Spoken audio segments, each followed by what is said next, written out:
So what we're looking for when we're auscultating for lung sounds would be normal breath sounds. So we're looking for vesicular, tracheobronchial, as well as bronchovesicular sounds. Those are our normal, and they should sound smooth and uninterrupted both during expiration and inspiration.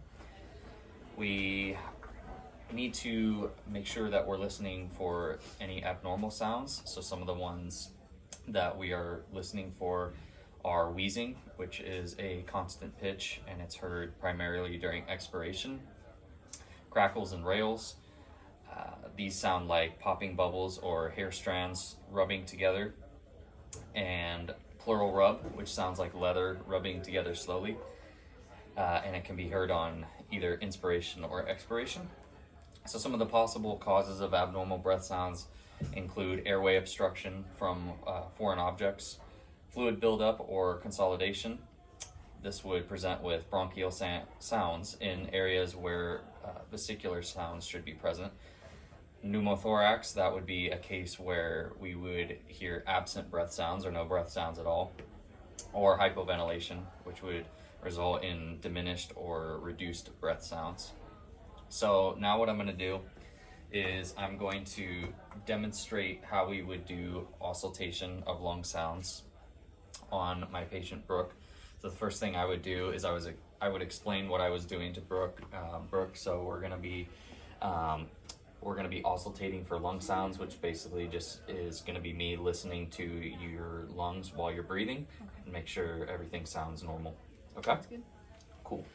So now that we've obtained consent and explained what we're doing, we're going to take our stethoscope and turn it to so that the diaphragm is open.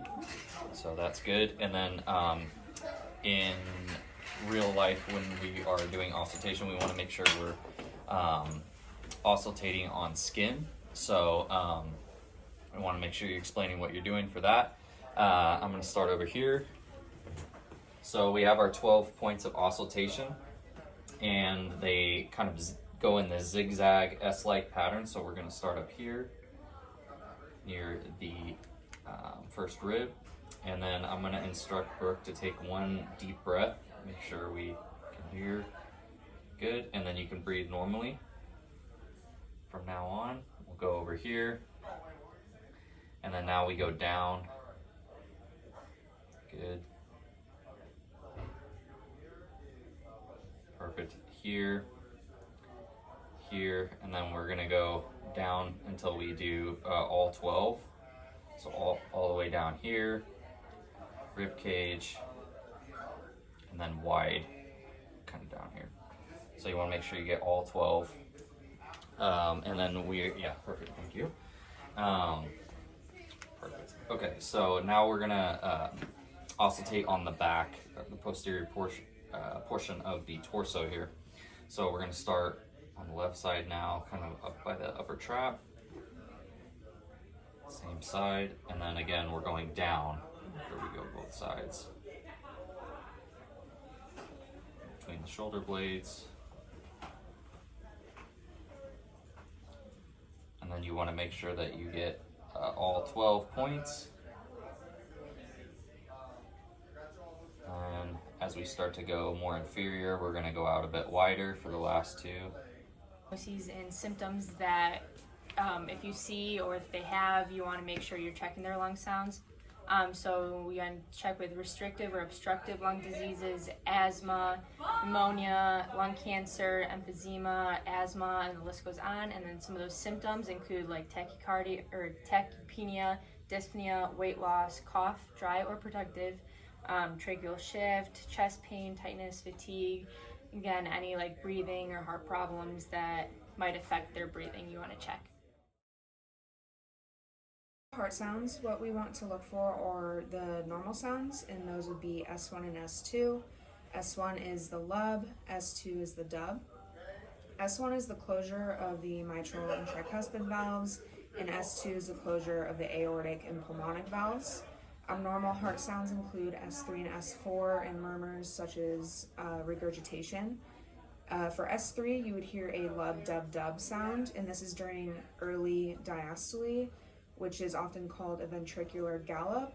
And an S3 heart sound is normal in healthy children, but it's abnormal in adults. For S4, you would hear la-dub, la-lub-dub during late diastole, and this is an atrial gallop. S3 is common in older inactive adults. S4 is common in hypertensive cardiac diseases and pulmonary diseases.